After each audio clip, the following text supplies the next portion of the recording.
பித்தளை பாத்திரத்தை எதையோ கொண்டு விளக்கியிருப்பாங்க. ஆனால் நான் வந்து புளிச்சக்கீரையை தான் வச்சு தான் விளக்குறேன். புளிச்சக்கீரையோட புளிப்பு சுவை இருக்கிறதுனால சூப்பராக ஈஸியாக விளக்கிடலாம்.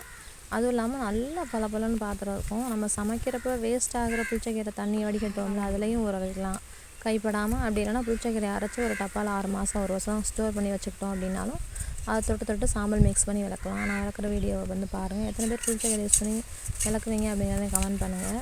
அப்போ தான் பளபளன்னு ஆகணும்னு. புளிச்சக்கீரை வந்து வலுவலுன்னு இருக்குல்ல, கிரிப் வேணும்ல, அதுக்காக சாம்பல் போட்டுக்கிறேன். எதுவுமே பண்ணுவாங்க.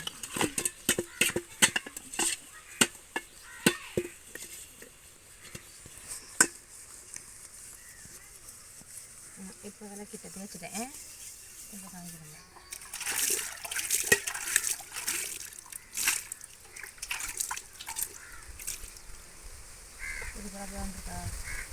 இது சொல்லில் பார்க்கும்போது அப்படியே பளபளன்னு முன்னாடி அவ்வளோதான். இப்போ இதில் உங்களுக்கு இன்னும் கிளாரிட்டி வேணும். கம்பி நார் எடுத்து இந்த இடத்துல கோடு எனக்கு தேய்ச்சோம்னா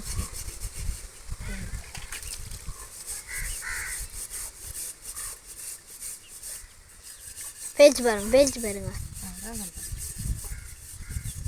நீங்களும் இது மாதிரி பண்ணி பாருங்க, பளபளன்னு ஆயிடும்.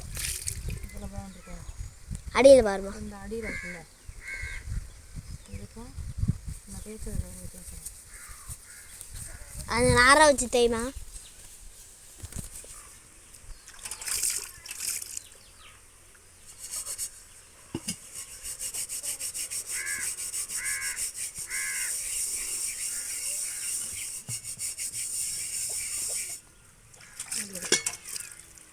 வந்துடுச்சு.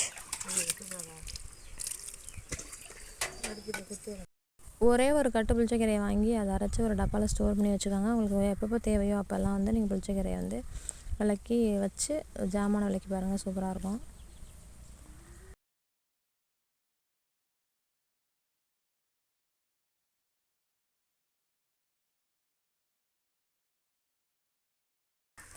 கட் பண்ணிட்டுமா? இன்னுமே இவ்வளோ எல்லாத்தையும் ஊற்றிட்டியா? புளிச்சக்கீரை நம்ம சமைக்கிறப்ப வேஸ்ட் ஆகுதுல்ல, அந்த புளிச்சக்கீரையே இருக்குது. இதில் நம்ம 10 ரூபாய்க்கு புளிச்சக்கீரை வாங்கி அரைச்சி அப்படியே மூடிட்டு எடுக்க போகிறேன். இந்த டப்பாவில் போட்டு மூடி வச்சு 1 வருஷம் ஆகுது. 1 வருஷம் ஆகுதா? 6 மாதம் இருக்கும்னு வச்சு 1 மாதம் இருக்கும். இப்போ இதை கழுவி காமிக்கிறேன். இது வந்து சூப்பராக இருக்கும்.